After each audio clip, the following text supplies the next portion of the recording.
TYT Sports, Francis Maxwell here, your sharply dressed World Cup coordinator, and I would like to take this to go and talk about Landon Donovan. I think Twitter exploded, the most tweets it's probably had since Ellen DeGeneres' selfie that she took during the Oscars.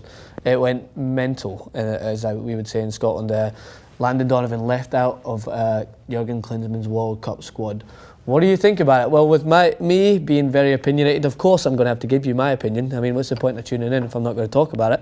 So we have tons of tweets coming in from a lot of famous people talking about it, but the one that we have to take from is our favourite correspondent, I think he's on Fox Sport, is Alexi Lalas. We have the quote up here.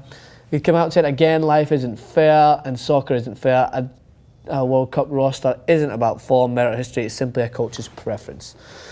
Which is very true. Alex Lalas hit the nail on the head for once. I think he talked about how that it's all up to the coach, and Jurgen Klinsmann has made some bold decisions. I would say, not crazy, bold decisions in this World Cup.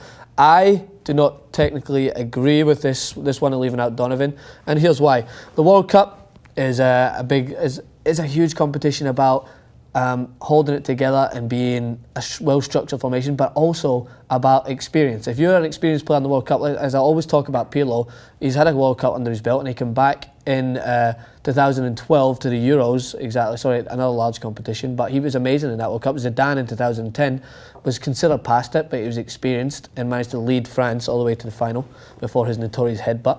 But I'm not saying Donovan's in these categories, but he has scored two of the most valuable goals in the United States history in the World Cup in 2010 to send them through to the last 16, which no one expected them to do.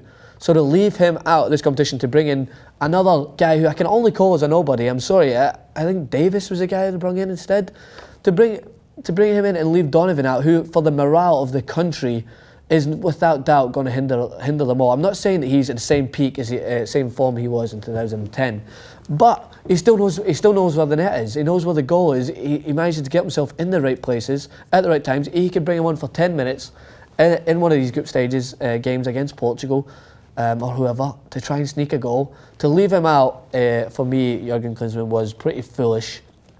And the whole nation, as I can tell, there has been some people like, oh, he's past it, he's over it. But when you're dealing with a small pool of quality players, I think Landon Donovan is still someone who I would have had in there for team morale, for experience, telling these young guys what they should expect.